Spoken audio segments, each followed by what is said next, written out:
Welcome to the Relevance Report, where we explore the relevant stories that are shaping our world today. I'm Keegan Purcell. And I'm Sach Petrov. We're your co-hosts this week. On today's show, we'll be discussing fast fashion, the makerspace at MacEwan University. Then we'll talk about the sustainability of 3D printing, and finally, how students incorporate eco-habits into their lives. But first, we're going to touch on fast fashion. The fashion industry is the second largest industrial polluter, accounting for about 10% of global pollution, ranking higher than emissions from air travel and marine transport combined, according to Earth.org. It's important to start thinking about more sustainable ways to shop in our day-to-day lives, which we'll touch on throughout this episode. Tackling trends and the mass production of waste that follows starts with a choice we can all make. Contributing editor Katie Evans shares the ins and outs of sustainable fashion and how we as a society can combat climate change in style. Katie spoke with local fashion designer Josephine Nakafiro about this issue.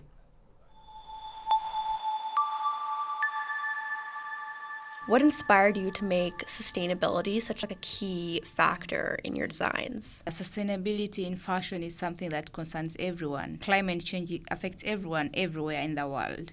And me, I want to be someone who makes an impact to the world. I just don't want to exist. I want to make an impact in this world. So as a fashion creative designer, I said, what can I contribute through what I am passionate about in my career? President Barack Obama said that we are the first generation to be affected by climate change, and we are the first generation to do nothing about it. Those words sunk deep down into my heart and in my mind. And I said, oh yeah, I can do something. I am not going to save the world, but the little I do can contribute to the change in the world. So that's when I decided to venture into this. What are some of the major concerns you see right now when it comes to fast fashion and the insane amount of waste that it's producing? The main challenge we have, people love trends. They don't mind about the pollution, the fabric pollution, and how it's affecting the environment and the climate at large. So people just want, oh, what's trending? Let me go for that. Like what you're throwing away, where you're putting it, it ends up in the landfills. As much as we want to embrace the trends, the fashion trends that are happening, the styles and all that, I think we should be cautious consumers that we mind about what happens, because it comes back to you as a person, not anyone else. So I think we just have to be cautious in the way we consume this. Let's embrace fashion trends, but let's be mindful. Looking at the future, how are sustainable brands like yours changing the scope and habits of consumerism? If you look into the international fashion brands that we are apparently having, they are all embracing sustainability in fashion, because that's the way to go. And that's the way we can be able to live this world and enjoy it. I believe sustainability in fashion is the way to go for every fashion brand, not only even within fashion, because oil and gas is another polluting industry that should be able to be mindful of this, but fashion is the second, making matters worse. And we dress up every day. You're wearing a hoodie, I'm wearing a sweater. So where are we going to put this tomorrow when we are done with it? If we are able to recycle or upcycle this and have something new and unique, we can be able to achieve the sustainable development goals that we are all looking out for. I love the practical part of it. I do not want to do the talking. I want to do the walking. And that's when I decided that let me show people that we can achieve this. I've seen conferences happening all over the world. A lot of money spent on these conferences, but at the end of the day, nothing comes out of it. So I'm a practical person, so I wanted to show the world that we can achieve this through what I do. And that's when I decided to use my career as a fashion designer to show to the world that we can achieve it practically, not verbally. It's good to talk about it, but let's do that walking. Let's show the world that we can achieve it, not just talk about it. What advice do you give to people in terms of transitioning to be more sustainable when it not just comes to clothing, but just as a lifestyle in general? Sustainability is everywhere in everything that we do. It is not only about the fashion, by the way. I usually tell people that just don't look at sustainability as something that is going to take the trends away from you. When we do the upcycling, we add trends to make people embrace this, because at the end of the day, someone wants to get something they love. not only even with clothes, but even with other accessories, other things, other products. So for you to maintain that market, you're not just going to make something because you have a cause, you preach about it, and people are not going to embrace it if they are not happy with it. It starts with convincing someone that, you know what, this is something that you can consume, but hey, look, I can be able to add in some style to suit your taste. It's about a client's preference. But how am I going to be able to attract this person to embrace the gospel that I'm preaching and be happy with it? So that means we have to be more creative and innovative in a way we use our themes, our goals that we want to achieve, so that the world can also be able to embrace and take it on. As a sustainable fashion designer, I want to tell people that for us to be able to achieve the sustainable development goals that are out there, it takes me and you, because the change you want to see in the world starts with me and you. Be happy with what you're taking, but be mindful of the environment, because when you support the environment, it supports you back. When you love it, it loves you back. What you give out there, what you put out there comes back to you. So let's work together to achieve the best in this world.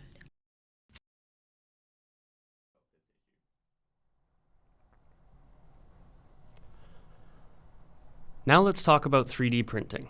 It's become a massive hobby for many and has been slowly changing the way we view consumerism. This advanced technology allows us to design and create virtually anything from spare parts to new inventions.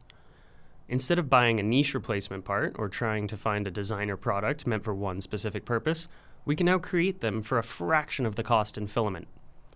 Increasing public access to 3D printing has opened the door for everyday people to become sustainable creators and inventors. The Makerspace at MacEwan University is a spot for innovation where various resources are available to students at no cost, allowing student creativity to thrive. Satch and I paid a visit to the technology tutor, Alem Tesfaye, to learn more about the resources available to the public.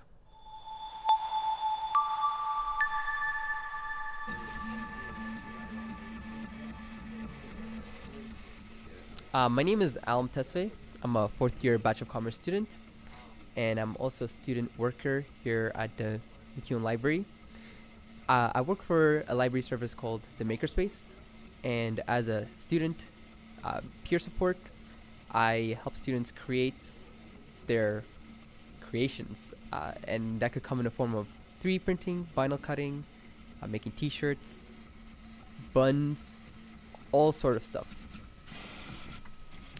And how have you seen access to 3D printing change in recent years for public? 3D printing has gotten more popular over time. We've seen an increase of students utilizing the space to 3D model and 3D print things they either find online or they edit. So I've definitely seen an increase in utilization of the service. And in addition to that, 3D printers have also gotten more accessible, cheaper over time. So we also have seen students even 3D print at home as well. But yeah. Do you think it's had a positive or negative effect on consumerism in general? It's a very good question. I think it's overall a net positive because it allows people to create things that they need at the moment. It could be very cost effective because they wouldn't have to order, let's say, a certain piece they're missing to fix an item, or perhaps they want an accessory and instead of buying it on Amazon, they just find a file online and they get it printed, and it also gives them the ability to customize it to their liking, or simply even add their name, make it very personable and unique. And finally, how do you see 3D printing in regards to sustainability in the future? In regards to sustainability, I think it can be a net positive to the goal of sustainability, because even the filaments we use are, for example, biodegradable. Wait, 1 second. Yeah. PLA is biodegradable, right? Because we use PLA. Cornstarch, yeah. I just wanted to double check, yes. Because we used to use another filament, but that's not biodegradable. But no, right now we only use PLA. So it's what's it called, cornstarch based? Yeah, cornstarch. Okay, I'll mention that for context. you want me to start again? Can you ask the question and then I will? Yeah. Thank you. How do you see 3D printing in regards to sustainability in the future? I believe 3D printing can be a positive driver to sustainability. Especially at this space, we use filaments that are cornstarch based, PLA, and it essentially sometimes replaces the need to purchase things. So, for example, if a student wanted to purchase an item online, you have to think about the carbon footprint of the item coming to the house. You have to think about, there's just a lot of factors, right? And then, but if they come here, they are able to create it utilizing materials that are often better for the environment. Even the rolls, now we've slowly shifted towards a recyclable material. So we're not using a lot of plastic spools going forward. So even the process has gone more sustainable. But overall, I think it's a net positive to the goal of sustainability. Next up, Jada Radica and Katie Evans took to MacEwan campus to ask students about their sustainability habits in their day-to-day lives.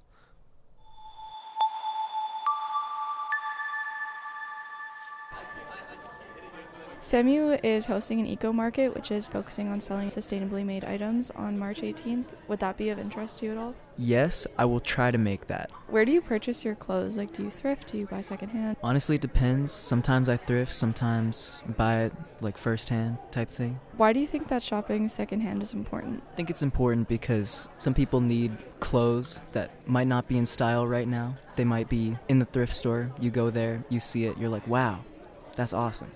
So how do you practice sustainability in your day-to-day life? I try to reuse as many items as I can instead of wasting them and then throwing them out like in the correct place. Do you go like thrifting at all, like for clothing? Do you like get secondhand clothes? Do you buy them new? I try to thrift and sometimes buy new ones. How do you practice sustainability in your day-to-day life? I tried to buy clothes off Facebook Marketplace instead of buying brand new clothes. SAMU is hosting an eco market, which is focusing on selling sustainably made items. Does this pique your interest at all? Yes, that does. How do you practice sustainability in your everyday life? I thrift. I also will carpool sometimes. Why do you think that shopping secondhand is important? I think it's important because fast fashion is so huge right now, and we have such a huge surplus of clothes and waste that I think trying to reduce that is very important. And I think it's more fun, and you get a lot more interesting clothing choices.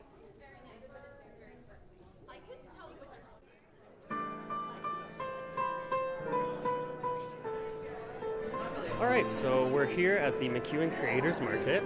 We're here with Katrina, and I'm a community lead for the Design Students Organization. And so can you just tell me a little bit about what all this is for? Yeah, for sure. So once in a semester, we organize a market for everyone to showcase their personally handmade goods. And everyone here is from the arts faculty, and they basically have a lot of side projects that they're working on, and a lot of people here are first-time sellers, so this is their opportunity to kind of step into the real world to showcase their work and showcase the project that they're working on. Do you think this is a good showcase for maybe sustainability in an economic sense, where people are making their own things instead of buying them, selling their own works? Like I saw a ceramic booth over there, and they're making their own Cups and plates, that kind of stuff. Yeah, I think anything handmade always kind of provides more value to the things because you feel a more personal connection to the things that you make, right? You have you realize how much effort goes into the creation of things. You have to outsource the materials, and you don't quite get that same perspective until you are kind of deep into figuring it out yourself, right? So I think it's a very, very good way to figure it out.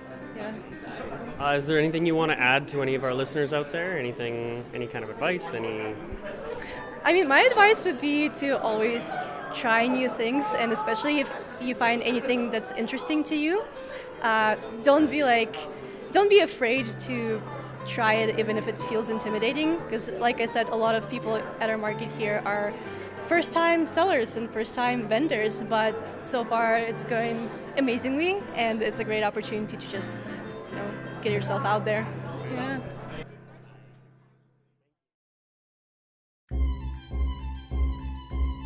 Thanks for joining us for the Relevance Report.